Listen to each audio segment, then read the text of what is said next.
And it's a ticket talking Mazda for the biggest. That's a comma and a comma and a comma. Gotta get it, get it. And it's a ticket talking Mazda for the biggest. That's a comma and a comma and a comma. Gotta get it. A comma and a comma and a comma. Gotta get it, get it, get it, get it. Comma and a comma. Gotta get it, get it. And it's a ticket talking Mazda for the biggest. That's a comma and a comma and a comma. Gotta get it. A comma and a comma and a comma. Gotta get it, get it, get it, get it. Comma and a comma. Gotta get it.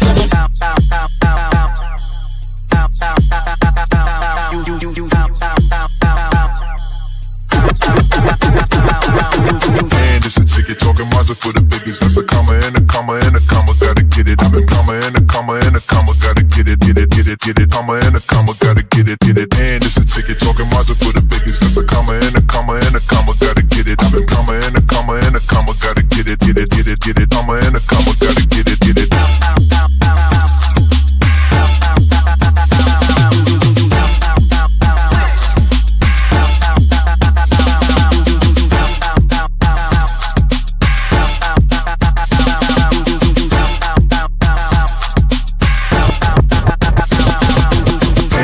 Ticket talking Mazda for the biggest. That's a comma and a comma and a comma. Gotta get it. A comma and a comma and a comma. Gotta get it, get it, get it, get it. Comma and a comma. Gotta get it, get it. And it's a ticket talking Mazda for the biggest. That's a comma and a comma and a comma. Gotta get it. A comma and a comma and a comma. Gotta get it, get it, get it, get it. Comma and a comma. Gotta get it, get it.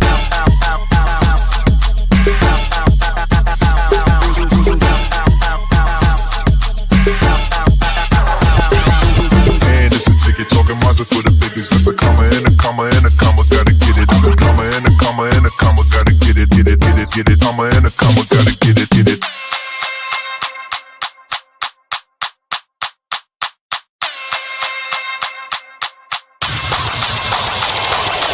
And it's a ticket talking Mazda for the biggest. That's a comma and a comma and a comma. Gotta get it. A comma and a comma and a comma. Gotta get it, get it, get it, get it. Comma and a comma. Gotta get it, get it. And it's a ticket talking Mazda for the biggest. That's a comma and a comma and a comma. Gotta get it. A comma and a comma and a comma. Gotta get it, get it, get it, get it. Comma and a comma. Gotta get it, get it. And it's a ticket talking Mazda for the biggest. That's a comma and a comma and a comma. Gotta get it. A comma and a comma and a comma. Gotta get it, get it, get it, get it. Comma and a comma. Gotta get it, get it. And it's a ticket talking Mazda for the biggest. That's a comma and a comma and a comma. Gotta get it. A comma and a comma and a comma. Gotta get it, get it, get it, get it. Comma and a comma. Gotta get it, get it.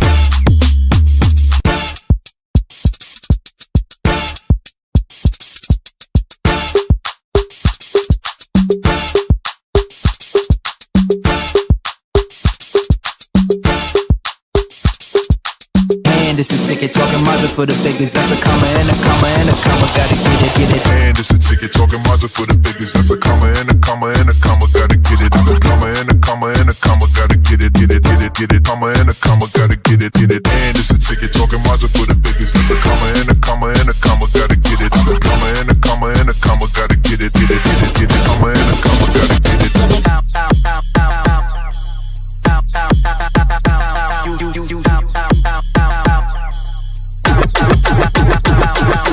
And it's a ticket talking Mazda for the biggest. That's a comma and a comma and a comma. Gotta get it. A comma and a comma and a comma. Gotta get it, get it, get it, get it. Comma and a comma. Gotta get it, get it. And it's a ticket talking Mazda for the biggest. That's a comma and a comma and a comma. Gotta get it. A comma and a comma and a comma. Gotta get it, get it, get it, get it. Comma and a comma. Gotta get it, get it.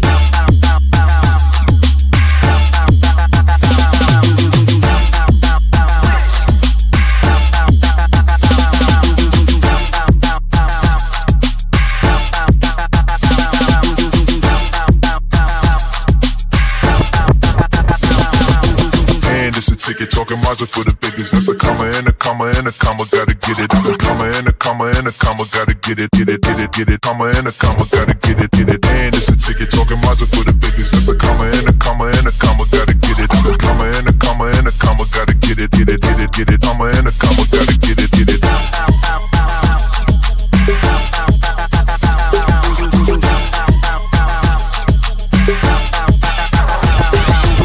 And it's a ticket talking Mazda for the biggest. That's a comma and a comma and a comma. Gotta get it. A comma and a comma and a comma.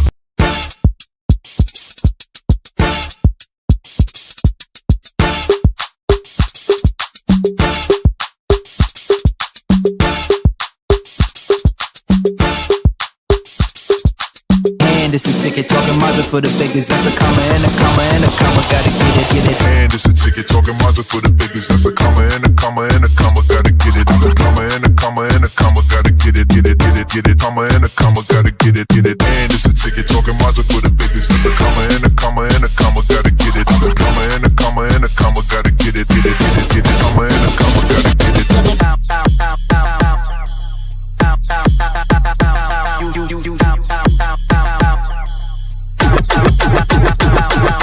And it's a ticket. Talking Mazda for the biggest. That's a comma and a comma and a comma. Gotta get it. A comma and a comma and a comma. Gotta get it.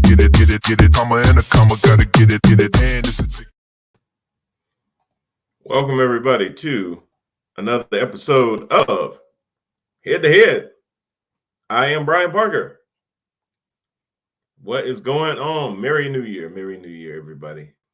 Hope everybody had a good, safe holiday season, and welcome to 2022. If you're watching us, thank you for tuning in. You're either seeing us live on YouTube, LinkedIn, or Facebook. And Head to Head is also seen on our Roku channel. And now you can see us on Amazon Fire TV. So we have expanded our platform to now be on Amazon Fire as well. So really excited to be able to do that now. So thank you. We are now on Amazon. So if any of you out there can do me a favor, because I don't have Amazon Fire, please, if you have Amazon Fire, go on to Fire, search for InPower TV, InPower, one word, then TV, and let me know if you find the channel or not. I've been told it's there. I'm paying for it, so please let me know. I want to make sure that it is there, but as far as I know, it's up and running and has been for a couple of days now. So really excited to expand our platform out across Roku as well as Amazon Fire TV. So please do that for me. I'm gonna have to fix this. I'm seeing a little green. Anyway, normally we would have our panel here, but you know how folks is after the new year, fat, late, and happy. So anyway, I do have one that I'll go ahead and bring on up. How you doing, Lori Parker? I'm doing really great. Happy New Year to you. Well, Happy New Year to you too. Happy New Year. So before we go into 2022, we were out the last couple of weeks of 2021, took some needed time off to just get away a little bit. But we are fully back. But there were some things that happened in December. December, normally you'd think things would die down and not a lot is going on, but yet we definitely had some things going on. One of those things that actually happened, you got a fan going on in there? Yes, I do. It's a little warm. I apologize. I can turn it off. I don't want you to burn up. I can just hear it a little bit. That's all. It's okay. No, I can turn it off. You sure? I won't burn up. I promise. Bear with me a second. All right. Ah, much better. It's the feedback thing, you know. But one of the things that was feedback. Yeah, well, it's all right. You can give me feedback. One of the things that happened was Kim Potter. For those that need a little bit reminder, Kim Potter was a police officer in Brooklyn Center, Minnesota, who during a traffic stop for having a scented, what do you call them? Those little scented trees on the rear view mirror, stopped a gentleman named Dante Wright. Dante apparently had a warrant and they wanted to bring him in, and Dante wasn't having it and decided that he was going to pull off. And, you know, Kim Potter decided that, well, I'm going to tase you because you're pulling off and we're trying to apprehend you. And accidentally, 27-year veteran of the force, accidentally mistook her lighter holding taser. Now I'm still getting feedback. Her lighter holding taser for a pistol and ended up fatally shooting Dante Wright. Now, I still don't know why I'm getting feedback. I can hear me twice. I don't know why that is. Do you have me on your phone or something like that? No? Just coming out of your computer? It's the only place I'm coming out of? Okay. I don't hear it anymore now. But anyway, Dante Wright was fatally shot by this 27-year-old veteran who mistook her taser for her service weapon and ended up killing him. And immediately dropped her knees. Oh, I'm going to prison and all this other kind of stuff. And they had a trial, and initially she was brought up on second-degree manslaughter charges. Hey, Brad. Second-degree manslaughter charges.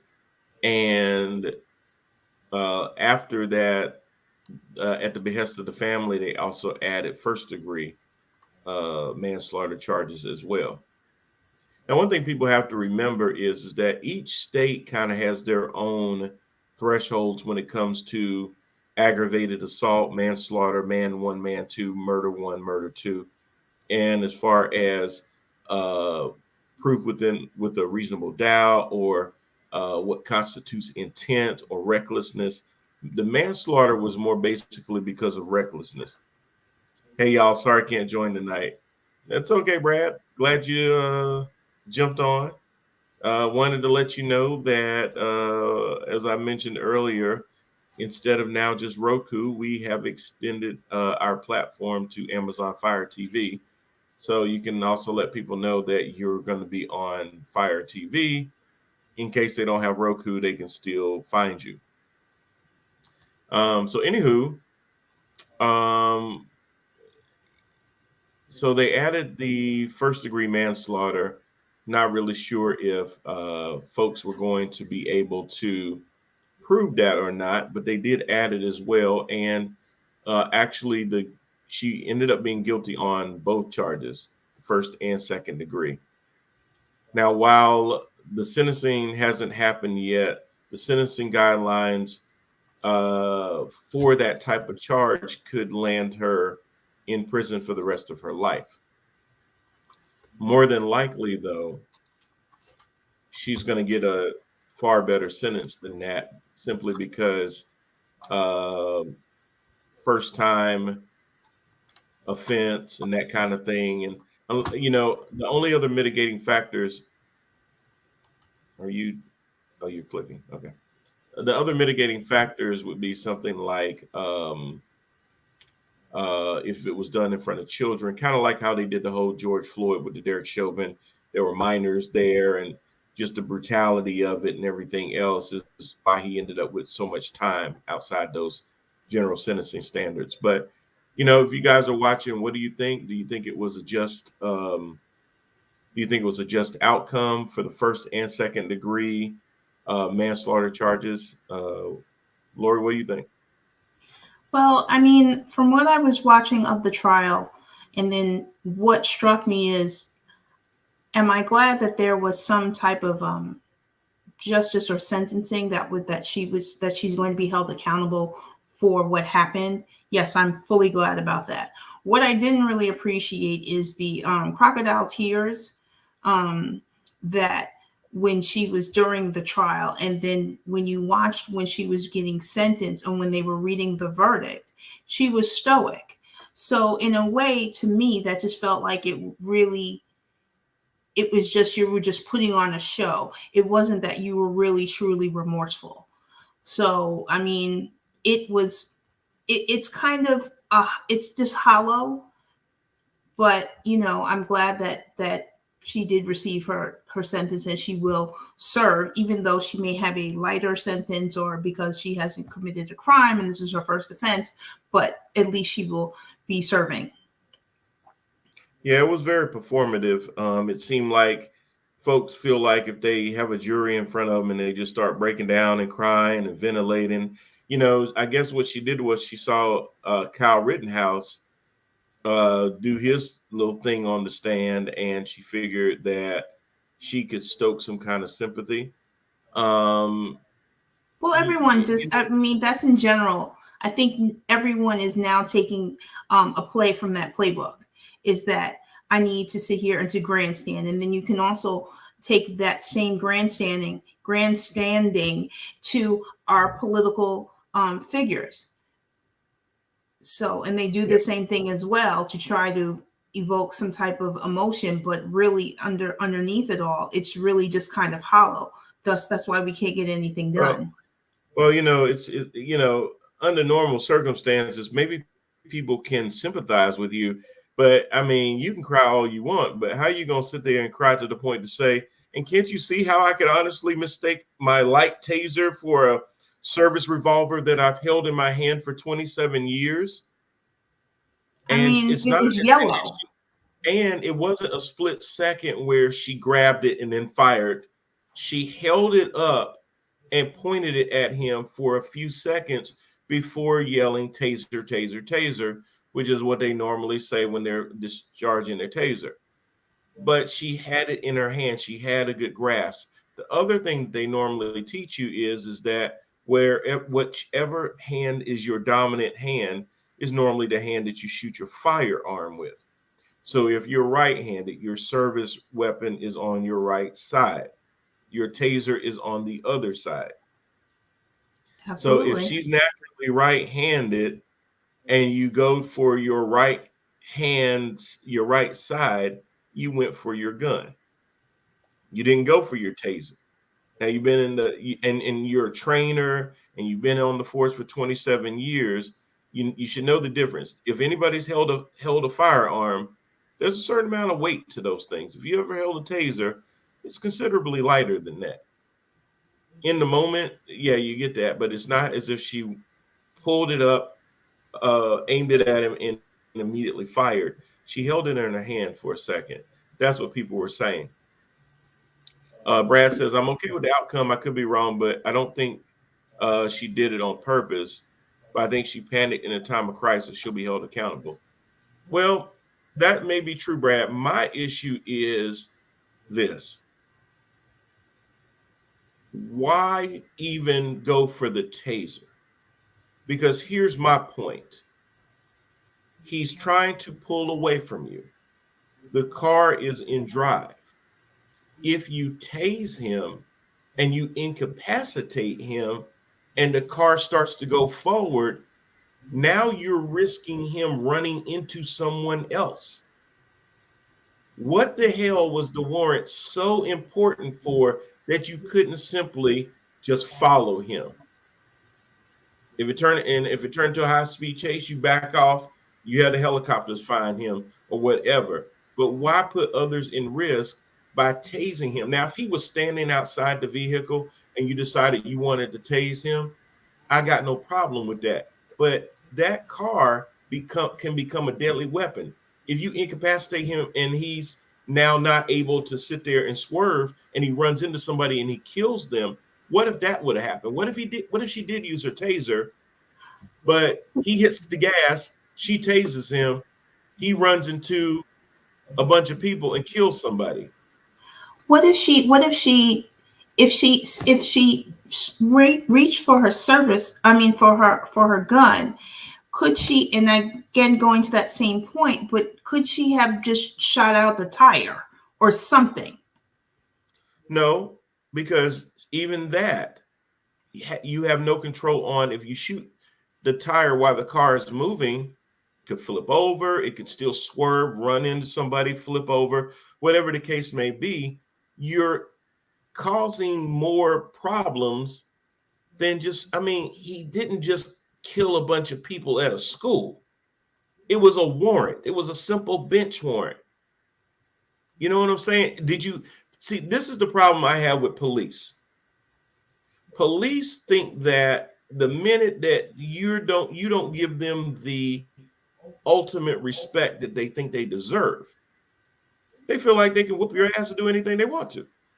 Well, I'm gonna detain you however I want. You're not complying. So now your non-compliance gives me the utter authority to sit there and exercise force.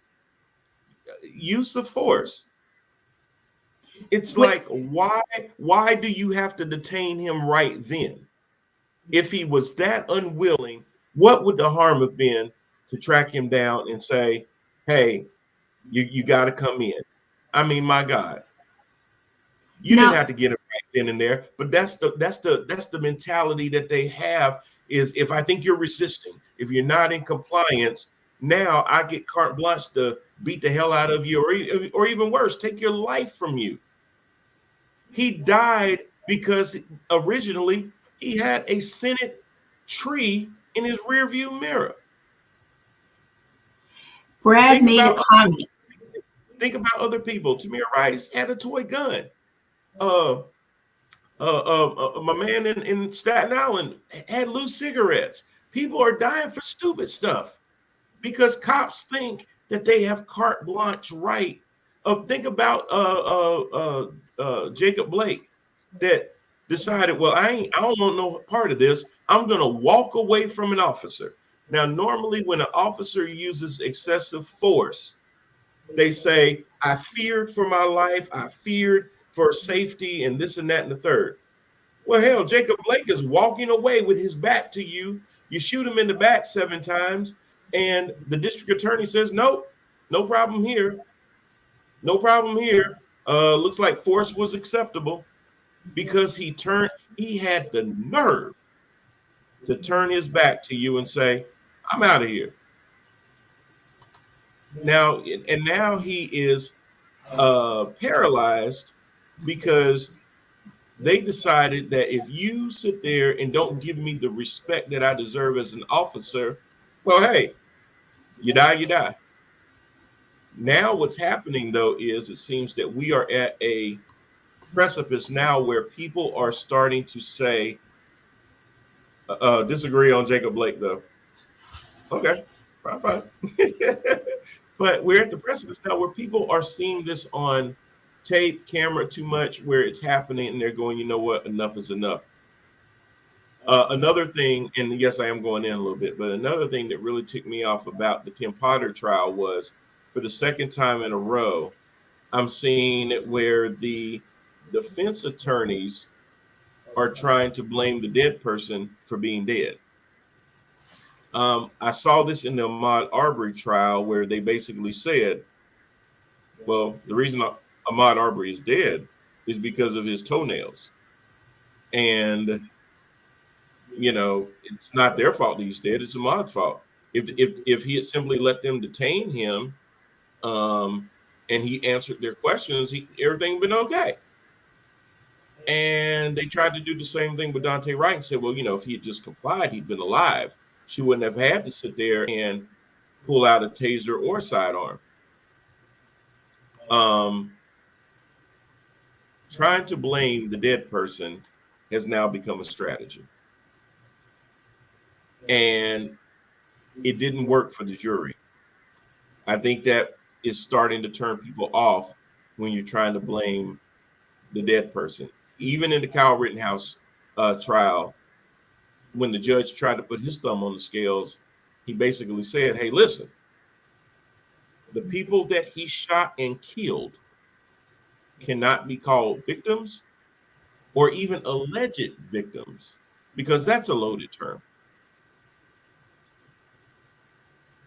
Absolutely, just horrible. But Horrible. you can call them rioters, arsonists, and all kinds of troublemakers and stuff like that. That's okay. That's in bounds. That's not loaded at all. But what we're starting to see, juries, and here's the thing with Ahmaud Arbery trial and even with the Kim Potter trial. I'm sorry, not the Ahmaud Arbery trial, the Ahmaud Arbery case. The Kim Potter trial is that there's worry that these juries that they're selecting, the jury of your peers that don't represent the makeup of the area you live in, where you live in a area where it's 30% black and you got one person of color on the jury. Pretty much making it where in the old days, you pretty much knew that there was going to be an acquittal. Now, because here's how stupid attorneys think people are. I'm a white attorney. I have a white client. If I stack the jury with enough white people, we can reach somebody that is just as disgusting as we are, and they'll hang this jury, and my client will get off. And is that the same when they think that if was for a trial as a black attorney and your client is black, and if they have so many individuals that are on the jury that they're trying to stack? I mean, but even if it was for black people, they would just stack the jury with a whole bunch of white people, because then they wouldn't feel that they'll just put a guilty. Yeah, I mean, I get it, but see, as much as people want to believe that. Okay, you're gonna have to disable your phone or cut it off. But what's happening is that people, as much as they want to talk about how far we've come, how far things are away from things, okay.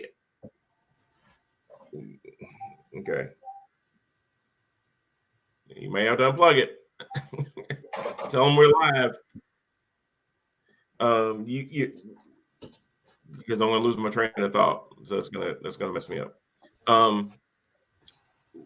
We're not as far from race issues and cultural things as people want to lead us to believe, when those are still strategies that people use, whether it's jury selections or using a lot of dog whistles still when it comes to attorneys. And what they're really trying to do is say, you know what, as a defense attorney in a murder trial, I don't have to get 12 people to agree with me. I only got to get one. The burden of proof on the prosecution is totally the opposite. They got to get all 12 people to be in agreement for there to be a conviction. You can't have one dissenter or it's a hung jury. The defense lawyer knows that I got a shot that there's somebody on that jury that is going to be sympathetic enough to this older white lady killing this black person. And for years, they would be right. For years, the verdict would have went the other way. And then everybody would have sat there and said, oh no, y'all, it was a fair trial. You got to respect the decision of the jury. How many other trials, had they been done in 2021 versus years past, would have now been ruled a totally different way, because it seems as if we're starting to evolve. The marches, the protests, the Black Lives Matter, maybe it's starting to ring true to people a little bit more now. Maybe it really took somebody seeing, excuse my French, an asshole put his knee on the neck of a man that he was treating like a dog, to wake people up to see that this is real, y'all. And whether it's on tape or not, it's been happening. This isn't a new phenomenon. It's just that technology has started to catch up with things where people can't turn a blind eye to it anymore. For years, we were always told, well, you got to believe your officer. Your officer is beyond reproach. They're always going to tell you the truth. They're not going to. Why would an officer sit there and lie to the jury? Why would an officer lie on a police report? Well, now more and more we're seeing them do that. How many times now are they getting messed up because they're turning off their body cameras? Because they don't want you to see what they're about to do.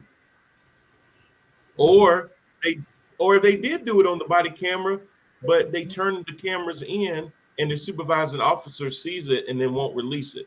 Because now a lot of these jurisdictions have it where even with the Freedom of Information Act or FOIA, they can't just readily get body camera footage. Like you have to go through painstaking steps just to get camera footage. Well, wait a minute. Don't they have an option, or is this something that I guess it could be passed on the local level to where that there's a on the body camera on the body cam to not have that shut off button, that it just automatically goes through to where it's supposed to be recording. Yeah. But here's the thing. Even if they're recorded, a lot of them don't feel that that's a threat because it's not as if it's recorded in real time, we the public get to see the footage. It still goes to the department. The department can review that footage, but there's still been instances where even when they review the footage, they look at it and go, it's not that bad. And they just go ahead and put it in whatever archive they put it in, and it never sees the light of day. As a matter of fact, when it comes, there's been a lot of cases lately where that's exactly what happened. It wasn't that the footage wasn't there. It's just that they had no intention of ever making it public. So even if it's recorded, even if they're not able to shut it off anymore, you still run into the issue of what happens when police are covering for other police. If you recall, even in the Derek Chauvin case, there was not going to be a conviction of Derek Chauvin until the case got taken away from the local jurisdiction and Attorney General Keith Ellison's folks took it over. That trial went totally left once Keith Ellison took that trial away from the local jurisdiction. And a lot of times you have to do that because these local district attorneys work so closely with the police, they're not going to sit there and convict their own. You've got to put it away. That's inherently a conflict of interest. But trying to have the police themselves or those that are closely, it would be like me trying to prosecute my brother. Really? In any other case, you'd recuse yourself. So when there is a police shooting incident like that, any local district attorneys should automatically have to be recused because they cannot be viewed as being impartial. That's just absurd that we've held that for so long, thinking, oh, the DA will do the right thing. And the DA comes back and says, well, I reviewed all the facts and there's just not enough evidence to even pursue any charges. And they let them off the hook. And that's why you normally would get that. But now when the state district attorney takes over and says, well, wait a minute, let me review that. Let us open our own investigation. And then they find cause, that's when you start to get something to go, because they don't have any allegiance to a municipality like that. They represent the state. Well, it's very disheartening to hear. The way that's way things that are going on, and that you even on the local level, you really can't get a fair trial, depending on, because there may be some type of collusion or close ties between the attorneys and the police. But that's just perfect example, the Ahmaud Arbery case. The local district attorney didn't even want to arrest the three men that had killed Ahmaud Arbery because she was familiar with them. One had been a police officer before. She'd worked with him, and she says, "Oh no, let him go home. Everything's okay. I know we got this dead black dude, but let him go. It's all good." Hey, Carol Smith. How you doing, Carol? Say hey, Carol. So Anyway, hey, it's just a dead black guy. I mean, what's the big deal, right? So once it got pulled away from her, that's when you then had the whole Ahmaud Arbery thing. And then you got to remember with Ahmaud Arbery, that could have went left too, because it was the footage from one of the killers that actually did them in. And the only reason that he recorded it and had the footage like that is he thought, hey, look, we cornered one. They were chasing him like he was an animal. We got him cornered.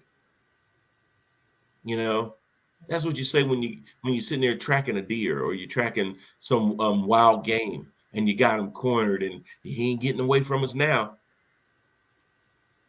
But everybody wants us to think we far removed from the old days of lynchings and stuff. No, we're not. And when we talk about, and I'm just going to put this last final point on this. When we talk about critical race theory, which has been branded as anything that mentions race at all, which is not what critical race theory. Listen, it's okay not to know everything. It's worse when you talk about something and you don't know what the hell you're talking about. So when people are branding what critical race theory is, and you're not sure if that's true, do your own research and look it up. It's not like it's hidden, and it's not like it's something that just popped up over the last 2 years. Critical race theory has been around for over 20, 25, 30 years. It's been taught in law schools, which is the only place that it's still taught.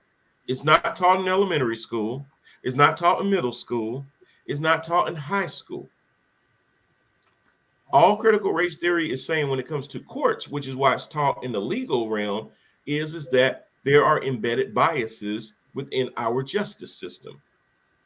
The fact that somebody brings up somebody's long, dirty toenails, the fact that if they had complied, they would be alive, all these other dog whistles that come through represent elements of critical race theory that says that if you are a person of color, the way the justice system will view you and treat you will be severely different than if you looked another way.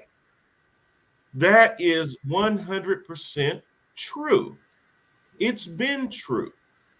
Now, are there breakout cases where we're starting to see things start to tip the other way? Yes.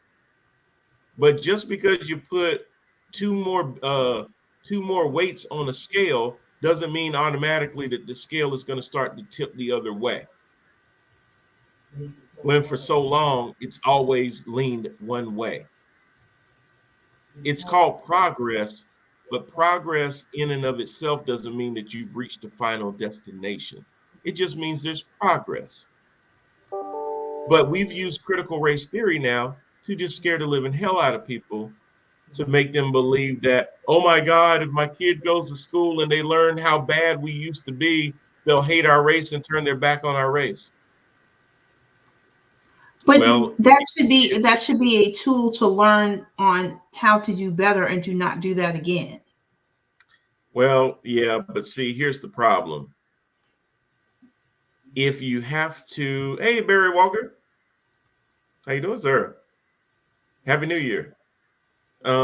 If you're having to worry about critical race theory being taught in schools, it's probably because there's a little bit of guilt going around.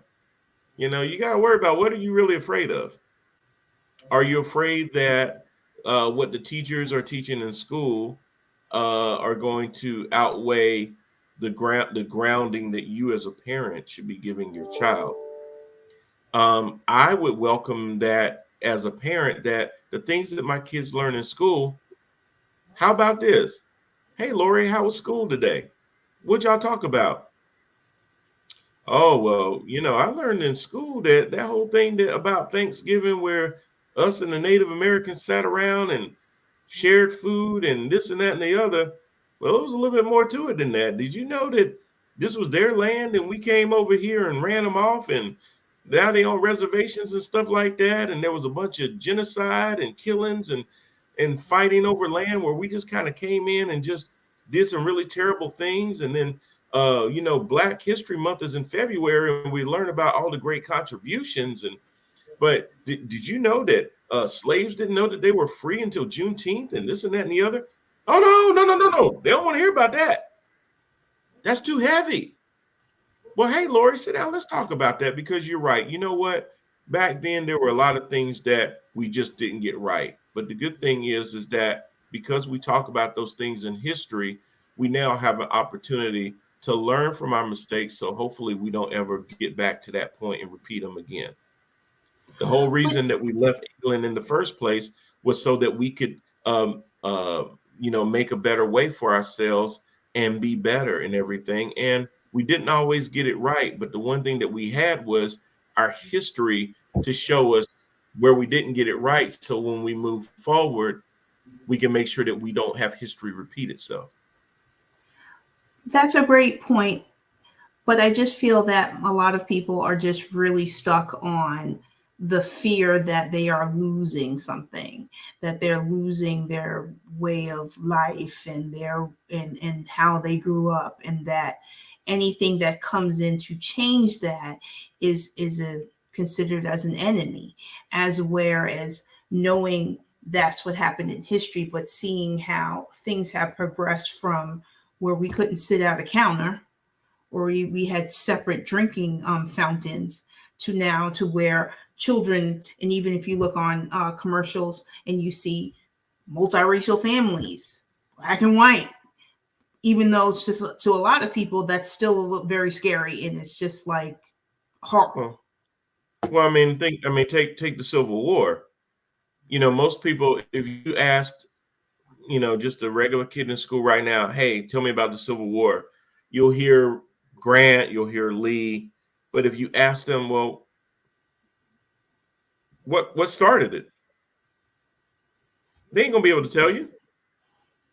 Or they'll tell you, hey, the North didn't like the South didn't like the North, as if this was a Ohio State, Michigan football game, Duke, North Carolina game, Auburn, Alabama game, or something like that.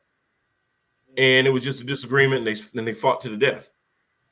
And you may get some people to say, well, it was about states' rights. Well, the North didn't have an issue with states' rights, except for the states down south wanted to have the right to own Black people. That's the part they don't want to mention. It ain't in the history books at school. They don't tell you that in school. And God knows if they tell you that in school, now all of a sudden that's damn critical race theory. It's not critical race theory. It's history. You know why? Because it happened. Accept the fact it happened. Accept the fact that there were traitors to the Union in the South that said, we want to continue to own Black people. And the country said no. And they said, oh, yeah, well, we'll fight you for it. Kind of like what they did on January the 6th last year. Well, actually, then how they're trying to trying to recreate history. Mm-hmm. They're recreating history because, again, it was January 6th was just a simple gathering of people just hanging out. Very, very, very peaceful, very peaceful. Yeah, nothing happened. Nothing big happened. It's just being blown out of proportion. Just like Civil War was blown out of proportion. I mean, it wasn't that big of a deal. We just wanted to own Black people. I mean, it's a big deal. They were happy. They wanted to be owned. They were treated like family. No. They raised our kids, and we raped their women. But other than that, I mean, you're not gonna learn that. Brad said a tour. Yeah, it was like a 3-hour tour. A 3-hour. Okay. Anyway. Yes, it was a 3-hour tour. Yeah, well, it really did last 3 hours, so probably it was a 3-hour tourist event. But seriously, but they won't teach that in schools because there's going to be too many questions. But here's the thing. I have a question. Yeah. I have a question for you. So since there's a lot of individuals that are trying to rewrite history. So for me, or even if you're even in talking about how they're saying certain books can't be allowed in libraries now, um, you know, how is a person supposed to then find the truth? Because everyone keeps trying to say that everybody's happy, this is all great in this way, but no one wants to sit there and to be able to find this information. So since everyone is trying to do a big thing to where they're trying to suppress it, how should we sit here and find this information that I want to be able to give to my child or to my nephew, or to be able to share and say, hey, they may have said this, but this is what really happened? Because there's Yeah. an attack on books and literature, or even the news. Yeah. Yeah. No, that's a good point. And it's going to be hard because a lot of people are being, you know, fear is always a great motivator. You know, when I grew up, the fear that my mama would whip my ass probably motivated me not to do half the stuff that I did not do. But fear can also cause people to um, not make really, really good decisions because they're afraid of what's going to happen. So when you scare people, like, oh God, there's going to be a black president, people go out and vote. um, then people use, but you know what? It's not just wielded one way. People use that to get Donald Trump out of office. Hey, if y'all don't come out and vote, Trump gonna be president again. And you saw the response from that. That was fear. And to that point, it wasn't just Democrats that was voting against him. There was a what they call never Trumpers and everybody else that said, "Oh God, no!" And they ran out to the polls and they voted with Democrats. They said, "You know what? I'm a Republican, but I'm going to vote for Joe Biden this time because I'm afraid of what 4 more years of Orange Julius will do to me."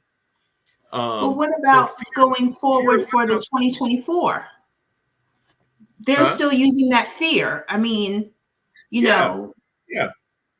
Or if you look at Congress right now, they're having somber things in Congress today about January 6th and remembering and making sure that it never happens again, and not a damn Republican in Washington because of the a shame. fear that if I'm seen being respectful to something that could have killed my colleagues, that could be used against me in a primary, or Donald Trump may say something mean about me. All these I'll be called a rhino. I'll be shown the door like Liz Cheney and Adam Kinzinger. Though, everybody's making political calculations because of fear. So fear can be a motivator, but fear when it comes to, man, I don't want my kids learning what really happened because it'll make them ashamed to be white. Well, what about the kids that are black that learn that you treated them like animals? Are you afraid of what they're going to think? No, of course Well, not. I mean, there is a fear, especially around the white militia, that the brown people are just gonna overtake them in the world, and because that's why they're building all those shelters and everything up in the upper Midwest, and they with their guns, and then they're saying, especially with the Proud Boys, but it's like that fear that the brown or anyone that is not white is going to come and take over. Well, and you're right. So the biggest thing is there is a fear that America is being browned. There is a browning of America. And there is a resentment to that for so long, white folks have been the majority of this country, that at some point they're going to become the minority. That's going to happen. You know why? Because a lot of them white gals out there like a little chocolate in their life. I'm just saying. I'm just saying. It's gonna happen, y'all. You can't stop it. If they see stuff like this, it's gonna happen. Absolutely. They're like lining up outside waiting for you to come on Hell, they're, in. they're, they're beating on my door right now. They're beating on all these little snow bunnies on the other side of the door. Trust me, I know what it feels like. White people, it's okay. America's gonna be brown. Get you some brown. Change your life. Just kidding. But actually, I'm not. But it is a sense that we're losing our country. The same one that we stole from the Native Americans. But that's not the point. We're losing it because when they start saying, "Oh God, there's caravans coming from Central America and South America. They're coming to the border. They're coming to the border." What's that meant to do? It's a fear tactic. It's to scare you. It's to get you to believe that the other is coming to take you out and to rape your women and your children and to replace you. Tucker Carlson spends all time talking about this replacement theory that they're trying to immigrate people into this country, not because they want to give them jobs and a chance at a better life. They want them to replace you. And they scared them into believing. That's why you need as many guns as you can, and you need all the Kevlar you can, and the grenades and the AR-15s, because when they come to replace you, you need to use your Second Amendment rights, and you preserve this country. That's why we need to make America great again before it started browning too much. Before Black folks started talking back and telling us they ain't appreciate the fact that we was getting their knees on their necks. They wanted to go back to being great. It was greater then, when we didn't have to be politically correct, when there weren't transgender people, when women wasn't kissing women in the mouth, when dudes wasn't holding hands with other dudes. We want to go back to all before that happened. But that's always been a part of life and in the world. There were gay people that were in the 20s and the 30s and the 40s and the 50s. They were in the closet, and that's where they wanted them to stay. Like, hey, listen, if you like to sit there and watch another dude sit there switching and walking down the street, that's on you, but I better not catch you doing it. Now you might be in Greenwich Village in New York, and that's all you see, and that's okay. But for a lot of people, that's not okay, because now I have to accept. And some people don't understand that just because you accept it doesn't mean you condone it. Or hell, if you don't like homosexuality, here's my advice for people that don't like homosexuality. Don't be homosexual. Oh, damn. How about that? But that doesn't mean that you got to sit there and treat other homosexuals like second, third class citizens. It just means that, hey, I like females. I'm going to keep liking females.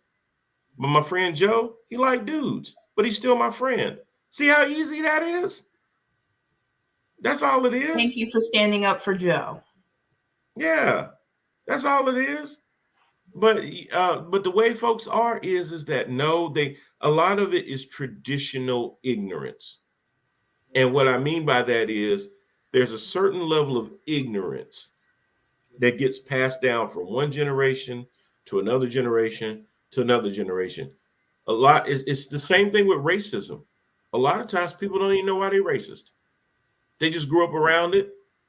They learned that the N-word was something that we said at the kitchen table about Black people. Well, we ain't gonna say it in public, but we all have a nice little laugh about it, like that judge that finally got removed because when there was a home invasion, they all just yelling out the N-word amongst each other. I don't know if you heard about that story, Lori, where she just thought it was okay. She just thought it was okay. Oh yes, the judge. Yes, I definitely yes. But that's exactly what it is. It's basically where folks just sit there and they acquire their ignorance. They don't even know why they feel that way. And I think about a time when there was a young person. I was working in a hotel, and he called me a coon. And this kid couldn't have been any older than 18 years old. And he said, "You damn coon." And I'm looking at him, and I don't know if he thought that was going to get any kind of reaction out of me. I'm just looking at him like, you don't even know what the hell that means. But he picked it up from somewhere, and now he's using it, and he don't even know what he's talking about. That's not even, I mean, we done gone from coons to colors to ends to this, that, and everything. Man, you don't even know what a coon is. Or you're not even using it in the right context. I can't be mad at you because you don't even know what the hell you're saying. If I came across this counter and beat your tail, I want to do it because I have 100% confidence that you know what's coming out your mouth, other than the rest of your teeth. But anyway, but when he said that, I realized that that's where that traditional ignorance gets passed down, and passed down, and everything. So that's the whole thing with the history. There's been a traditional ignorance when it comes to history. We've learned for so long that Thanksgiving was about pilgrims. That's why in school, well, what y'all do for Thanksgiving? Oh, we made little hairdressers and stuff, and we ran around the school talking about, oh, that's traditional ignorance. That's where you're learning something that wasn't really true. It was a feel-good story. I mean, of course, I'd want to think that that was the real story instead of the fact that we sat there, murdered a bunch of people that were here before us. Of course, I'd want to think about that. They're not going to teach you about the fact that there was a time in our history where we put American citizens that were Japanese in internment camps. They're not going to. They're not going to talk about stuff like that. That's too heavy. They're going to want to talk. They're going to want to gloss over the good parts of history. And when you're trying to redefine history, that's not history anymore. You're just telling a story. You know, if I and that kind of reminds me of like, hey, when I'm out with the fellas and everything, and I'm talking about, you know, all these girls that sit there and try to come at you, boy, because they do. Please tell us. Please tell us all Well, that. see, I can tell you what really happened, which is history, or I can tell you my version of it. Now, the history may not be as glamorous as my version, so I'm gonna stick to my version because in this social media world, it's gonna get more likes, it's gonna get more retweets, it's gonna get more views and things like that. And that's all we are now. We're a bunch of attention whores that want to get all of the likes. History, truth be damned. And that's what history is about. If you tell the truth, well, who's going to like that? You know, history is about recognizing what happened. So the good parts and the bad parts. If it's bad, hey, learn from it and move on. Don't do it again. But atone for it. Accept the fact. Don't give me that crap about that happened a long time ago. Y'all need to get over it.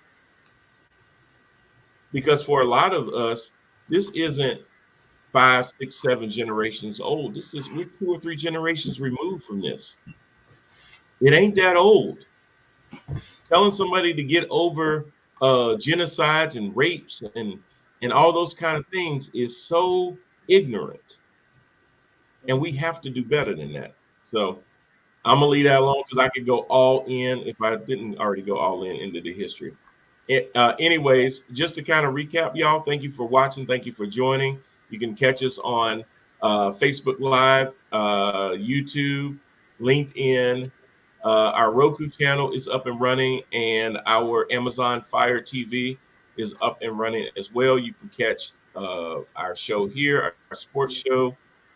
There's lots of content on our Empower TV network, anything from short films, comedy, feature films, podcast, all kinds of things. Just check it out. You'll love it. We're looking to add more and more content in 2022. But I feel really, really good because we've been up since August of 2021. I'm sorry, 2020. So 17 months in, we're still going. We come in every single week. We'd love to have a panel of folks talking to us. We normally have a bigger panel, but they're out doing their other duties right now. But we come to you every Thursday at 6 p.m. live. Share, like, subscribe, let all your friends know. Definitely send us your comments. Definitely read over those on air. So thank you for joining us. What else happened in 2021 at the end? Oh, I know.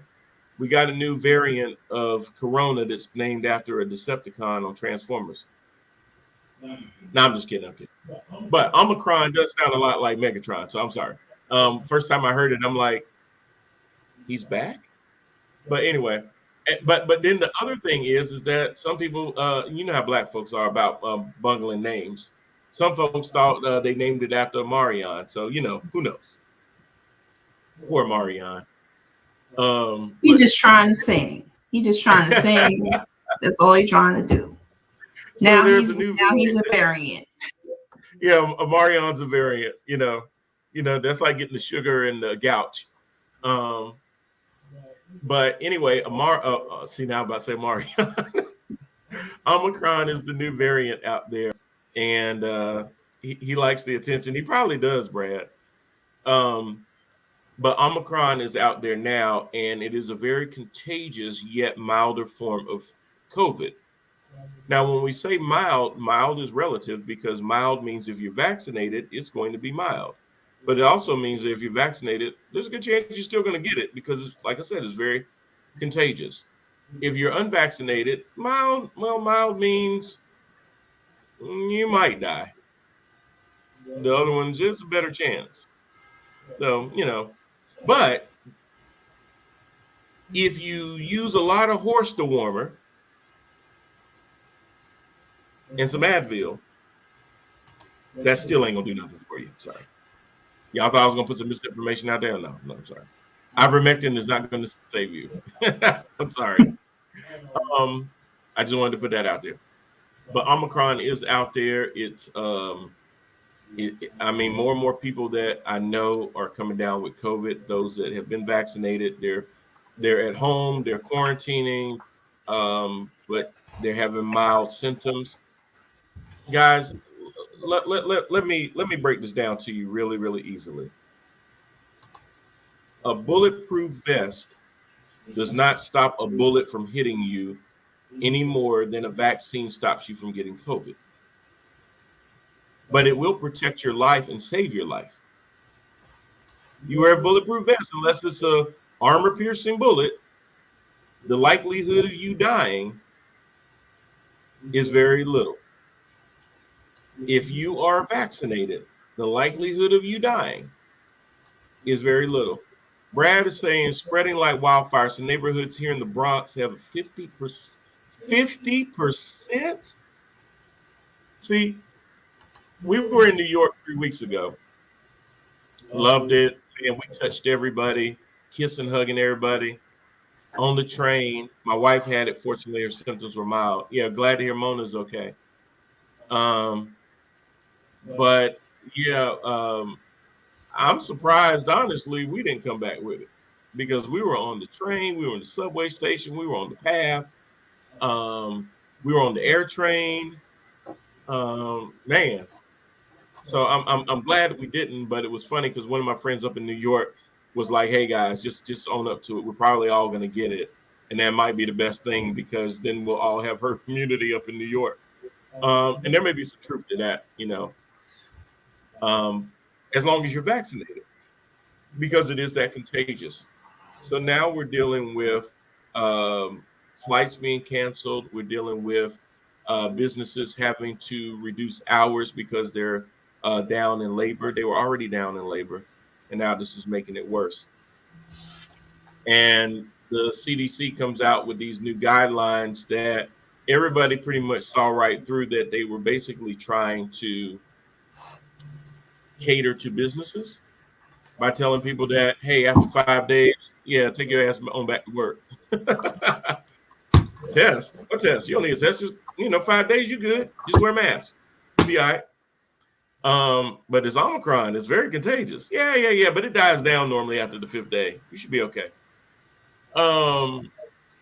That was met with a lot of resistance and a lot of backlash. And, for the longest, we've been saying we need to trust the science. We need to trust the science. But they need to make sure, Lori, that they're not going to be questioned because it looks like their motives may be skewed. What do you think about that?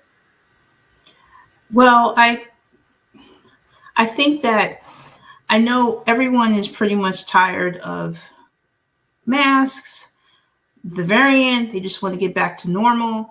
And I really believe that people just, there has to be a new way of thinking and a new way to do things. And the hesitancy, or why that there's so many individuals that are so positive or getting COVID, is because they just feel like, I just want to do what makes me comfortable.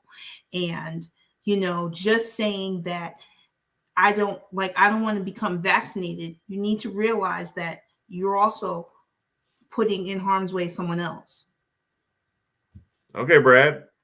But wait, there's more. What, somebody else got it? So, and now, and we talked about this before, and I'll probably bring it up on next show. Oh, there's a new There's a variant new discovered in variant. France. I wonder what the Oh name boy. is. I don't know. Hopefully, maybe they may be deciding to name the variants like they name our hurricanes, depending on what letter are we up to. Okay. Well, the next letter would be P, but I'm gonna stay away from that. So anyway, the so there's a new variant, and here's the thing though. If you're unvaccinated, what you're doing right now is hurting our healthcare system in so many different ways. The hospitals are overfilled with people that are unvaccinated, to the point that my doctor's appointments are getting rescheduled because they're having to help out in the hospitals. People that need emergency services are being turned away because there are no beds.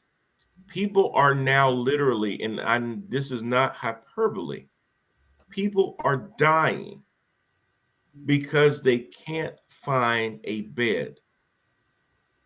There's stories now where a guy even had sepsis, very treatable, but he had to travel around so much looking for different places where they would admit him that he died in the process. And now his family is upset because they're like, you selfish bastards, you unvaccinated people that wanted your freedoms. I want the freedom to decide. That's fine. When you get sick, stay your ass at home.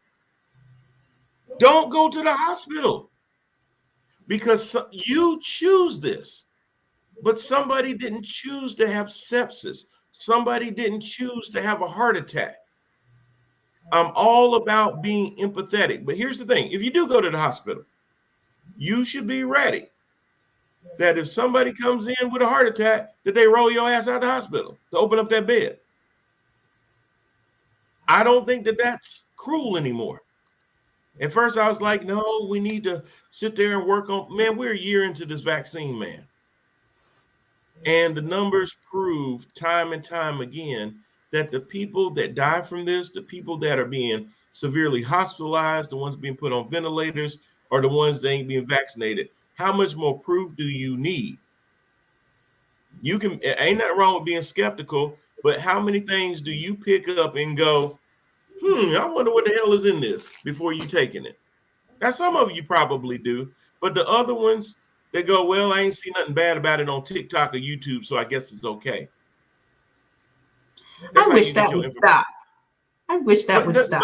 But it's crazy. It's crazy. You raise your kids, they want to grow up and be doctors. Why?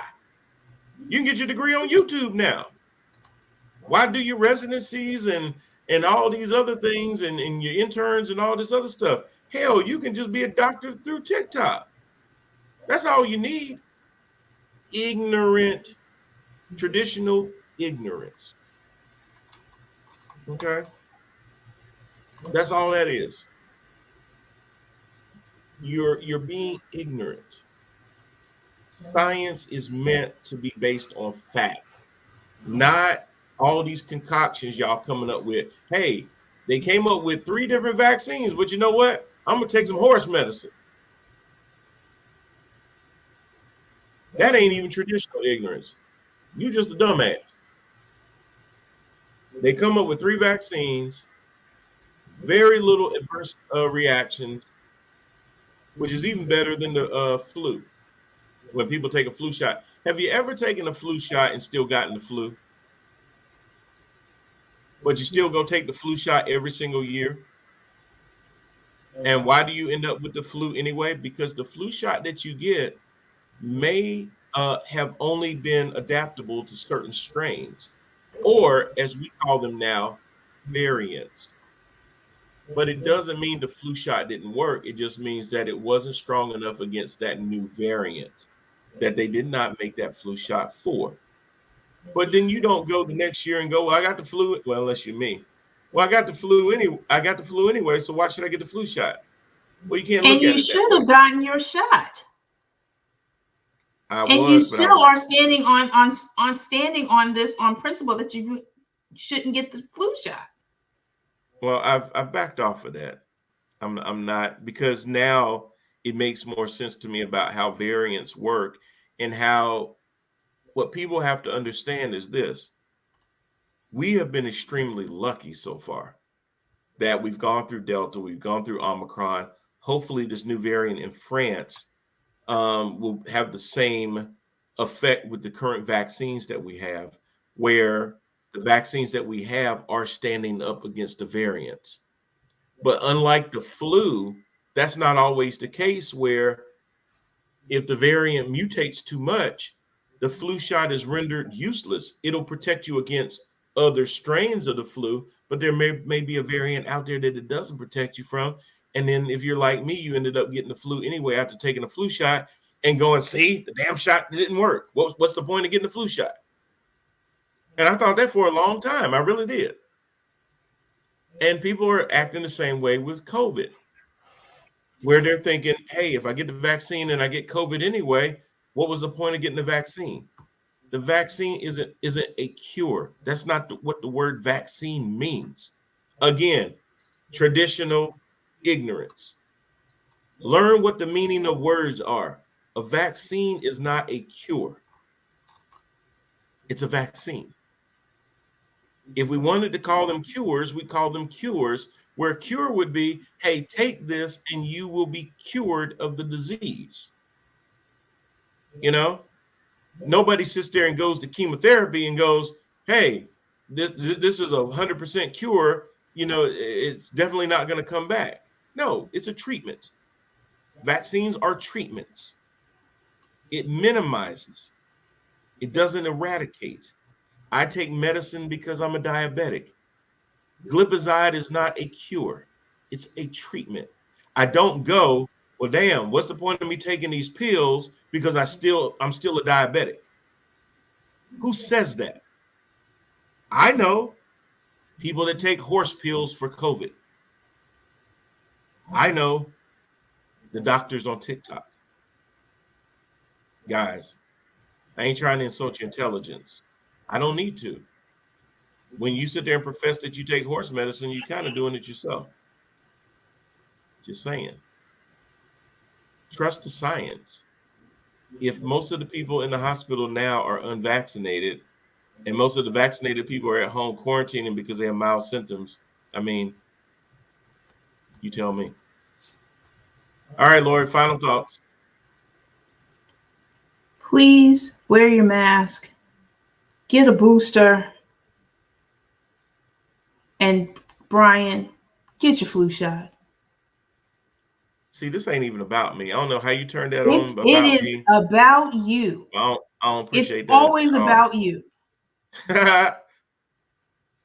Well, so says the snow bunnies on the other side of the door. But, you know, just saying. Anyway, final thoughts, guys. Listen, I'm so glad to have 2022 roll in. 2021 deuces. I wanted to talk about Antonio Brown and his mental health issues, but we'll get to that next week, because obviously the story is still ongoing and developing as we speak. So maybe we'll even have more to dive into next week about that. I want to talk about that, even though that's sports related, but it's also, people are talking about mental health and everything, and those kind of things. And there's a huge problem that I have with a little bit of that, because for so long we ignore somebody's mental health because of what they could do to entertain us, what a franchise could do to hoist a Lombardi trophy. All those things were put aside for other gains and everything. And now all of a sudden, because, he sits there and, freaks out on the sideline and start jumping jacks and throwing up deuces to some New York Jet fans. Now everybody want to talk about his mental health. Y'all ain't give a damn about his mental health any other time. Y'all just said that's AB being AB. So we're going to talk about that a little bit next week too, among some other things. And we'll have our panel back. If you are watching this and you want to be a part of the panel, please send us an email to theparkermedia@gmail.com. Would love to have you on. You don't have to be on every single show, but if you want to, you can. You don't have to, your opinion doesn't have to agree with mine. It doesn't matter because I'm always right. Just kidding. But would love to hear different viewpoints and everything else, as long as they are not a bunch of QAnon conspiracy theories. I can rock with you on that. Okay. I do have a few rules, and that's just the main one. No foolishness, no bull crap. Until the next time, y'all, I'm Brian Parker with my co-panelist today, Ms. Lori Parker. Thank you very much for joining us. And we will see y'all next week. Take care. Peace.